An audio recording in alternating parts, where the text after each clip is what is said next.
అందుకేమో women abusing దానికి సంబంధించిన sections. Yes, అంటే గణేష్ తల్లి ఏమంటుంది సార్? ప్రస్తుతం గణేష్ తల్లి ఏమంటా ఉంది? ఆ తల్లి ఇప్పుడు కొడుకు కులాంతర వివాహం చేసుకున్నా కానీ ఒప్పుకున్నటువంటి ఆ తల్లి ఏమంటా ఉంది? ఆ చాకలి తల్లి ఏమంటా ఉంది? ఏమంటది, ఇప్పుడు ఈ పోరాటం చేయాల్సిందే. మమ్మల్ని కొట్టిన వాళ్ళు, మా మీద దాడి చేసిన వాళ్ళకి మాకు ఎన్ని శిక్షలు పడ్డాయో వాళ్ళ మీద అన్ని శిక్షలు పడాలి, మేము చివరి వరకు పోరాడతాం అంటారు. వాళ్ళు మాత్రం చాలా బలంగా ఉన్నారు పోరాటానికి. కూచుకుల్ల రాజేష్ రెడ్డి లోకల్ ఎమ్మెల్యేను ఏమైనా సంప్రదించారా మీరు? ఎమ్మెల్యే మేము సంప్రదిస్తాం. ఎమ్మెల్యే అయినా మరి వీళ్ళకి భరోసాగా వచ్చాడా? రాజీనామా చేయాలంటున్నాం. ఎమ్మెల్యే వీళ్ళకి భరోసాగా ఏమైనా వచ్చాడా? వీళ్ళకి చూసి ఎమ్మెల్యే వీళ్ళకి భరోసాగా ఏమైనా వచ్చారా? వీళ్ళకి భరోసా ఏం రాలే.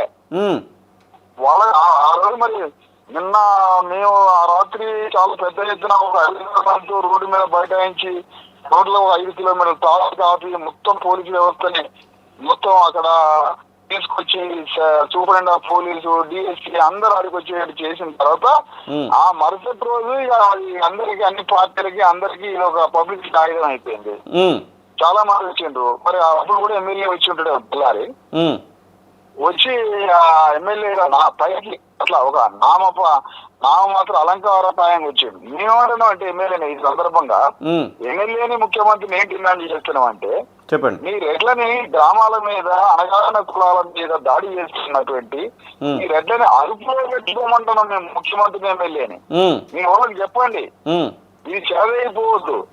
ఇప్పుడు ముఖ్యమంత్రి దాడి చేసిన రెడ్ల వైపా బాధితుల వైపా, ఎమ్మెల్యే దాడి చేసిన రెడ్ల వైపా బాధితుల వైపా, బీజేపీ పార్టీ అణగారిన వర్గాల హిందువుల వైపా అగ్రకుల హిందువుల వైపా అడుగుతున్నాం ఇవాళ.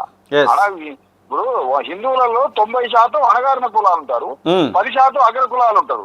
మరి బీజేపీ పార్టీ 10% అగ్రకుల హిందువుల వైపా అణగారిన కులాల హిందువుల వైపా? హిందువులం, బంధువులం, గంగా నది సింధువులం, బిందువులం అంటుంది కదా. అన్నప్పుడు మరి ఎస్సీ ఎస్టీ బీసీ హిందువుల వైపా లేకపోతే రెడ్డి హిందువుల వైపా బీజేపీ పార్టీ? కిషన్ రెడ్డి చెప్పాలి, రామచంద్రరావు చెప్పాలి, బీజేపీ పార్టీ రాష్ట్ర నాయకులంతా చెప్పాలి.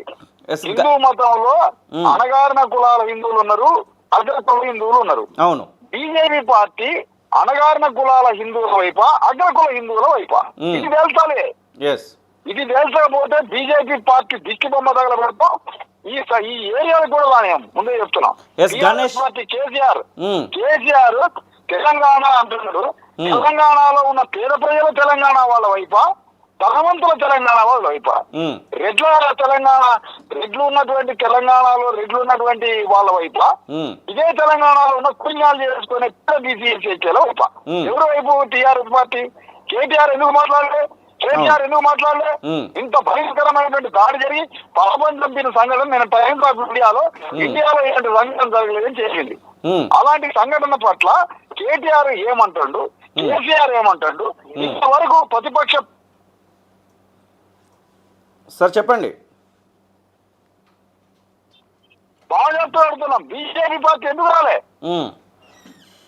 ఎవరి వైపు మీరు? అంటే మీరు రాలేదంటే అర్థం ఏంటి? మీరు రెడ్ల వైపు కొమ్ము కాస్తారు. రేవంత్ రెడ్డి ఎందుకు మాట్లాడలే? మహేష్ గౌడ్ ఎందుకు మాట్లాడలే? దళిత పేరుతో డిప్యూటీ ముఖ్యమంత్రిగా ఉన్న మల్లు బట్టి విక్రమార్క ఒక దళిత స్త్రీని పట్టుకొని లంచం ఉందని ఎంటికలు పట్టుకొని ఈడ్చి దాడి చేసినటువంటి వాళ్ళ పక్షాన ఉన్నాడా? రెడ్ల పక్షాన ఉండా మల్లు బట్టి విక్రమార్క? దళితుల పక్షాన ఉన్నాడా? నువ్వు ఉప ముఖ్యమంత్రి ఏ కార్డుతో అయినావు? ఎస్సీ కార్డుతో అయినావు, దళిత కార్డుతో అయినావు. నువ్వు ఎందుకు మాట్లాడలే? ఈ పార్టీలో ఉన్నటువంటి మంత్రులు, మాదిగ మంత్రులు ఉన్నారు, మాల మంత్రులు ఉన్నారు, మాల ఎమ్మెల్యేలు ఉన్నారు. కాంగ్రెస్ పార్టీ వాళ్ళు ఎందుకు రావట్లే? ఆ రోజు టీఆర్ఎస్ ప్రభుత్వంలో మరియమ్మ మీద దాడి జరిగితేనేమో ఉప ముఖ్యమంత్రి పోయి పోరాటం చేసిండు టీఆర్ఎస్ ప్రభుత్వంలో. ఇవాళ నీ ప్రభుత్వంలో కర్రరాయిస్ మీద దాడి జరిగితే తప్పించుకున్నావు. నిన్న గణేష్ మీద, చాకవల మీద, మాదేశీ మీద దాడి జరిగితే నిన్న తప్పించుకున్నావు. అంటే ఇదే నా మీ పని. అందుకనే కాంగ్రెస్ పార్టీలో ఉన్న దళిత ఎమ్మెల్యే మంత్రుల చెంచాలు, దళారులు ఇమీడియట్ గా రాజీనామా చేయాలి. ఇక్కడ ఉన్న ఎమ్మెల్యే రెడ్ల పక్షాన, బాధితుల పక్షాన, రెడ్ల పక్షాన నిలబడంటే రాజీనామా చేయాలి. లేదా మా పక్షాన అయితే ఇమీడియట్ ఇక్కడికి రావాలి. గణేష్ పరిస్థితి ఏంటి సార్? ఆపేది లేదు.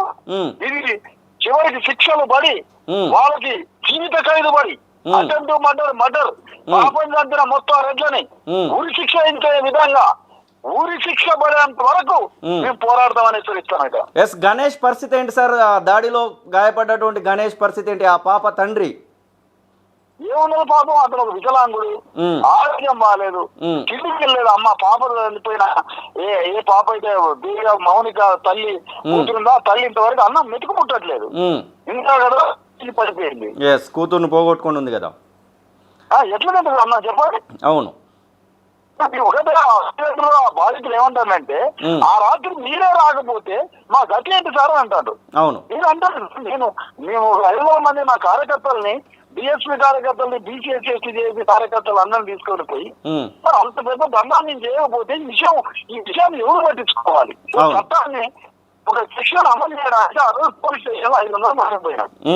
అంటే ఒక మా బాధితుల పక్షాన ఒక చట్టం ఒక సెక్షన్ పెట్టి అరెస్ట్ చేయమని చెప్పుకోవడానికి 500 మందికి పోవాలి. అవును. రోడ్డు మీద అంత పెద్ద ధర్నా చేయాలా? అందుకనే ఈ సందర్భంగా రేవంత్ రెడ్డి డిమాండ్ చేస్తున్నాం.